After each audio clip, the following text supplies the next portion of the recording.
Hi viewers, ಕರುನಾಡ ಕೈರುಚಿ ಕ್ರಿಯೇಷನ್ಸ್ಗೆ ಸ್ವಾಗತ. ನಾನಿವತ್ತು ವರಮಹಾಲಕ್ಷ್ಮಿ ದೇವಿಗೆ ಸೀರೆ ಉಡಿಸೋದನ್ನು ಶೇರ್ ಮಾಡ್ಕೊಳ್ತಾ ಇದ್ದೀನಿ. ಬಿಗಿನರ್ಸ್ ಸಹ ಈಸಿಯಾಗಿ ದೇವಿಗೆ ಸೀರೆಯನ್ನು ಉಡಿಸ್ಬೋದು. ನಾನಿಲ್ಲಿ 4 ಇಂಚ್ ಅಗಲ ಆಗುವಷ್ಟು ಸೀರೆಯನ್ನು ಈ ರೀತಿ ನೆರಿಗೆ ಮಾಡ್ಕೊಳ್ತಾ ಇದ್ದೀನಿ. ಅರ್ಧ ಸೀರೆಯನ್ನು ನಾವು ನೆರಿಗೆಯನ್ನು ಮಾಡ್ಕೋಬೇಕಾಗತ್ತೆ. ನೆರಿಗೆಯನ್ನು ಮಾಡಿಕೊಂಡು ನಂತರ ನಾನಿಲ್ಲಿ ನೆರಿಗೆಗಳನ್ನ ನೀಟಾಗಿ ಜೋಡಿಸ್ಕೊಳ್ತಾ ಇದ್ದೀನಿ. ಒಂದೊಂದು ನೆರಿಗೆಗಳನ್ನ ನೀಟಾಗಿ ಜೋಡಿಸ್ಕೊಂಡು ಕ್ಲಿಪ್ಪನ್ನು ಸೇರಿಸ್ಕೊಳ್ತಾ ಇದ್ದೀನಿ. ಬಟ್ಟೆ ಕ್ಲಿಪ್ಪು, ಪೇಪರ್ ಕ್ಲಿಪ್ಪು ಯಾವುದಾದ್ರೂ ನೀವು ಇಲ್ಲಿ ಸೇರಿಸ್ಕೋಬೋದು. ಎರಡು ಸೈಡು ನೆರಿಗೆಗಳನ್ನ ನೀಟಾಗಿ ಜೋಡಿಸ್ಬಿಟ್ಟು ಕ್ಲಿಪ್ಗಳನ್ನ ಸೇರಿಸ್ಕೊಳ್ಳಿ. ನಂತರ ಮಧ್ಯಭಾಗದಲ್ಲೂ ಸಹ ನೆರಿಗೆಗಳನ್ನ ಜೋಡಿಸ್ಕೊಂಡು ನೀವು ಕ್ಲಿಪ್ಪನ್ನು ಸೇರಿಸ್ಬೇಕಾಗತ್ತೆ. ನೋಡಿ, ಈ ರೀತಿ ನಾನು ನೆರಿಗೆಯನ್ನು ಮಾಡಿ ಇಟ್ಕೊಂಡಿದ್ದೀನಿ. ಹೊಸದಾಗಿ ಯಾರೆಲ್ಲ ನಮ್ಮ ಚಾನಲ್ ನೋಡ್ತಾ ಇದ್ದೀರಾ, ನಮ್ಮ ಚಾನಲ್ನ ಸಬ್ಸ್ಕ್ರೈಬ್ ಮಾಡ್ಕೊಂಡು ನೋಡಿ. ವಿಡಿಯೋ ಇಷ್ಟ ಆದರೆ ಒಂದು ಲೈಕ್ ಕೊಡಿ. ಹಾಗೆ ನಿಮ್ಮ ಫ್ಯಾಮಿಲಿ ಫ್ರೆಂಡ್ಸ್ಗೂ ಸಹ ವಿಡಿಯೋನ ಶೇರ್ ಮಾಡ್ಕೊಳ್ಳಿ. ನಾನಿಲ್ಲಿ ಒಂದು ಮಣೆ ಮೇಲೆ ದಪ್ಪದ ಒಂದು ಡಬ್ಬನ ಇಟ್ಕೊಂಡಿದ್ದೀನಿ. ಸಣ್ಣ ಬಿಂದಿಗೆ ಇಟ್ಕೊಂಡಿದ್ದೀನಿ. ಬಿಂದಿಗೆಗೆ ಒಂದು ಕಡ್ಡಿಯನ್ನು ಕಟ್ಟಿ ಇಟ್ಕೊಂಡಿದ್ದೀನಿ. ಅಕ್ಕಿ ಡಬ್ಬ ಎಲ್ಲ ಬರುತ್ತಲ್ಲ 20 kgದು, ಆ ರೀತಿ ಒಂದು ಡಬ್ಬನ ಇಟ್ಕೊಂಡಿದ್ದೀನಿ. ನೀವು ಆ ಡಬ್ಬ ಬದಲು ಯಾವುದಾದ್ರೂ ಹಂಡೆ ಬರುತ್ತಲ್ವ, ಅಂದರೆ ಕೊಳಗ ಥರ ಬರುತ್ತಲ್ಲ, ಅದಾದರೂ ಇಟ್ಕೋಬೋದು. ಸೊ ಆ ಹೈಟ್ಗೆ ತಕ್ಕಂತೆ ಯಾವುದಾದ್ರೂ ಡಬ್ಬಗಳನ್ನ ನೀವು ಇಟ್ಕೊಳ್ಳಿ. ನಾನೀಗ ಸೀರೆಯನ್ನು ಕಳಶದ ಹಿಂಭಾಗದಿಂದ ತೆಗೆದುಕೊಂಬಂದು ಈಗ ಒಂದು ಬಟ್ಟೆಯ ದಾರದಿಂದ ನಾನಿಲ್ಲಿ ಕಟ್ಕೊಳ್ತಾ ಇದ್ದೀನಿ. ಬಟ್ಟೆಯ ದಾರದಿಂದ ಕಟ್ಕೊಳ್ಳೋದ್ರಿಂದ ಸೀರೆ ಹಾಳಾಗಲ್ಲ. ಅದಕ್ಕೋಸ್ಕರ ನೀವು ಇಲ್ಲಿ ಪಿನ್ನಾದರೂ ಸೇರಿಸ್ಬೋದು ಅಥವಾ ಈ ರೀತಿ ಕಟ್ಕೋಬೋದು. ನಾನಿಲ್ಲಿ ಬಟ್ಟೆಯಿಂದ ಕಟ್ಕೊಳ್ತಾ ಇದ್ದೀನಿ.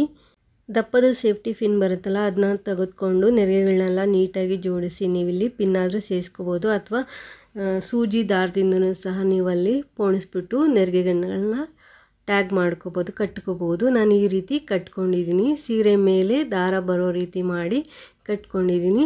ಸೊ ಮಧ್ಯದಲ್ಲಿ ಬರುವಂಥ ಒಂದೊಂದು ನೆರಿಗೆಗಳನ್ನ ಹಿಡಿದು ಸಮವಾಗಿ ಇಟ್ಕೊಂಡು ನಾನಿಲ್ಲಿ ಮಧ್ಯಭಾಗಕ್ಕೆ ಒಂದು ಗುಂಡ್ಪಿನ್ನನ್ನು ಸೇರಿಸ್ಕೊಳ್ತಾ ಇದ್ದೀನಿ. ಅಂದರೆ ಎರಡು ಭಾಗದ ನೆರಿಗೆಗಳು ಜಾಯಿನ್ ಆಗೋ ರೀತಿಯಲ್ಲಿ ನಾನೊಂದು ಗುಂಡ್ಪಿನ್ನನ್ನು ಸೇರಿಸ್ಕೊಂಡಿದ್ದೀನಿ. ನಂತರ ನಾನಿಲ್ಲಿ ಪಲ್ಲುವನ್ನು ನೆರಿಗೆ ಮಾಡ್ಕೊಳ್ತೀನಿ. ನಾವು ನಾರ್ಮಲಾಗಿ ಸೀರೆಯನ್ನು ಉಟ್ಕೊಂಡಾಗ ಹೇಗೆ ಪಲ್ಲುವನ್ನು ನೆರಿಗೆ ಮಾಡ್ಕೊಳ್ತೀವಿ, ಅದೇ ರೀತಿ ಇಲ್ಲಿ ನೆರಿಗೆಯನ್ನು ಮಾಡ್ಕೋಬೇಕು. ನಿಮಗೆ ಎಷ್ಟು ಅಗಲ ಬೇಕು ಅಷ್ಟು ಅಗಲ ನೋಡಿಕೊಂಡು ನೆರಿಗೆಯನ್ನು ಮಾಡ್ಕೊಳ್ಳಿ.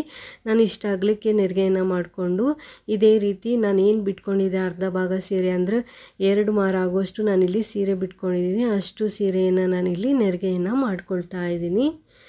ನಾನು ಈ ರೀತಿ ನೆರಿಗೆಯನ್ನು ಮಾಡಿ ಇಟ್ಕೊಂಡಿದ್ದೀನಿ. ನಂತರ ನೀವು ಈ ರೀತಿಯಾದರೂ ಸೆರಗನ್ನು ಹಾಕ್ಬೋದು. ಅಂದರೆ ನಾರ್ಮಲಾಗಿ ನಾವು ಸೆರಗು ಹಾಕ್ಕೊಳ್ತೀವಲ್ಲ, ಆ ರೀತಿ ಆದರೂ ಹಾಕ್ಕೋಬೋದು. ಅಥವಾ ಬ್ಯಾಕ್ ಸೈಡಿಂದ ತೊಗೊಂಬಂದು ಫ್ರಂಟಿಂದ ನಾವು ದುಪ್ಪಟ್ಟ ಎಲ್ಲ ಹಾಕ್ಕೊಳ್ತೀವಲ್ಲ, ಆ ರೀತಿಯಲ್ಲೂ ಸಹ ನೀವು ಹಾಕ್ಬೋದು.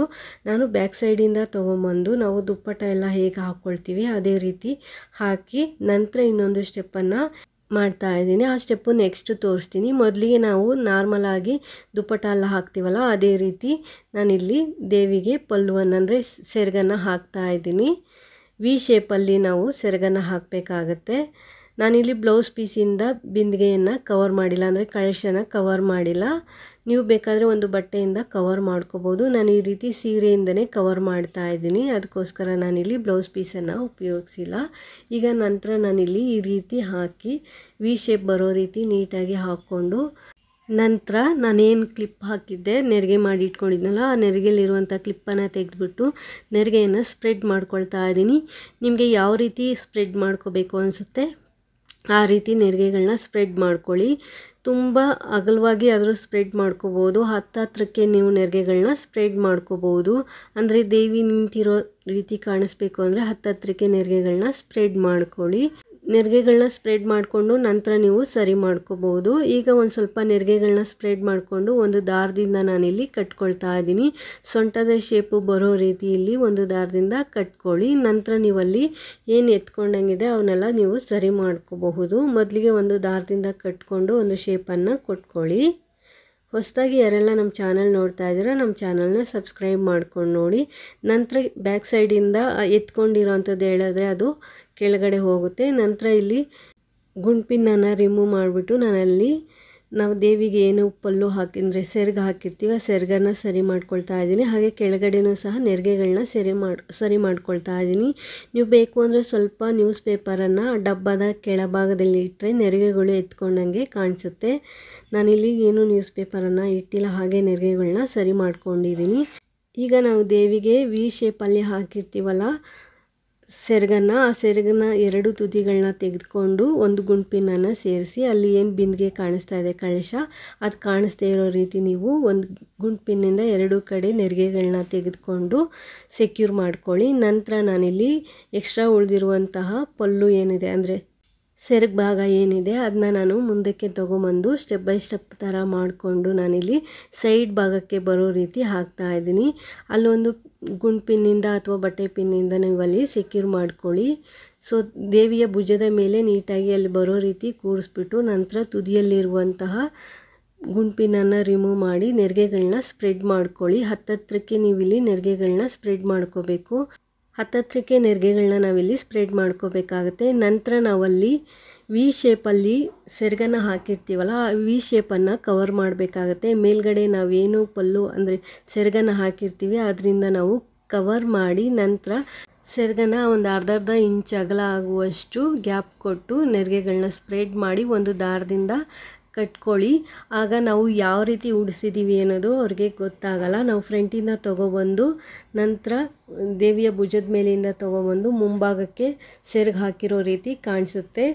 ಇದರಿಂದ ಬ್ಲೌಸ್ ಪೀಸಿಂದ ಕವರ್ ಮಾಡೋದೇನು ಬೇಡ. ಹಾಗೆ ನಾವು ದೇವಿಯನ್ನು ಈ ರೀತಿ ಅಲಂಕಾರ ಮಾಡ್ಬೋದು. ನಂತರ ಏನಾದ್ರು ನೆರಿಗೆಗಳು ಎತ್ಕೊಂಡಂಗಿದ್ರೆ ಅದನ್ನೆಲ್ಲ ನೀವು ಸರಿ ಮಾಡಿಬಿಟ್ಟು ದೇವಿಗೆ ಸೊಂಟಕ್ಕೆ ಒಂದು ಡಾಬನ್ನು ಸೇರಿಸ್ಕೊಳ್ಳಿ. ಹೊಸದಾಗಿ ಸೀರೆ ಉಡಿಸೋರು ಸಹ ಈ ಅಲಂಕಾರನ ಈಸಿಯಾಗಿ ಮಾಡಬಹುದು. ನಾನೀಗ ದೇವಿಗೆ ಸೊಂಟದ ಪಟ್ಟಿಯನ್ನು ಹಾಕಿದ ನಂತರ ನೋಡ್ತಾ ಇರ್ಬೋದು ದೇವಿ ಹೇಗೆ ಕಾಣಿಸ್ತಾ ಇದ್ದಾರೆ ಅಂತ. ಪೂರ್ತಿಯಾಗಿ ಒಡವೆಗಳನ್ನೆಲ್ಲ ಹಾಕಿದ ನಂತರ ದೇವಿ ಅಲಂಕಾರನ ತೋರಿಸ್ತಾ ಇದ್ದೀನಿ. ನಾನಿಲ್ಲಿ ಒಡವೆ ಹಾಕೋದನ್ನು ವಿಡಿಯೋ ಮಾಡಿಲ್ಲ. ನಿಮ್ಮ ಶಾಸ್ತ್ರದ ಪ್ರಕಾರ ಕಳಶದ ಬಿಂದಿಗೆಗೆ ನೀರು ಧಾನ್ಯ ಏನು ಹಾಕ್ತೀರಾ ಅದನ್ನೆಲ್ಲ ಹಾಕಿ ತೆಂಗಿನಕಾಯಿ ಇಟ್ಟು ದೇವಿಗೆ ಮುಖವಾಡವನ್ನು ಏರಿಸಿ ಪೂರ್ತಿಯಾದ ಅಲಂಕಾರ ಆದ ನಂತರ ದೇವಿಯನ್ನು ನೋಡ್ತಾ ಇರ್ಬೋದು ಎಷ್ಟು ಚೆನ್ನಾಗಿ ಕಾಣಿಸ್ತಾ ಇದ್ದಾರೆ ಅಂತ ಹೇಳಿ. ಈ ವಿಡಿಯೋ ಏನಾದರೂ ನಿಮಗೆ ಇಷ್ಟ ಆದರೆ ಒಂದು ಲೈಕ್ ಕೊಡಿ. ಹಾಗೆ ನಿಮ್ಮ ಫ್ಯಾಮಿಲಿ ಫ್ರೆಂಡ್ಸ್ಗೂ ಸಹ ವಿಡಿಯೋನ ಶೇರ್ ಮಾಡ್ಕೊಳ್ಳಿ. ಹೊಸದಾಗಿ ಚಾನಲ್ ನೋಡೋರು ಸಬ್ಸ್ಕ್ರೈಬ್ ಮಾಡ್ಕೊಂಡು ನೋಡಿ. Thanks for watching this video.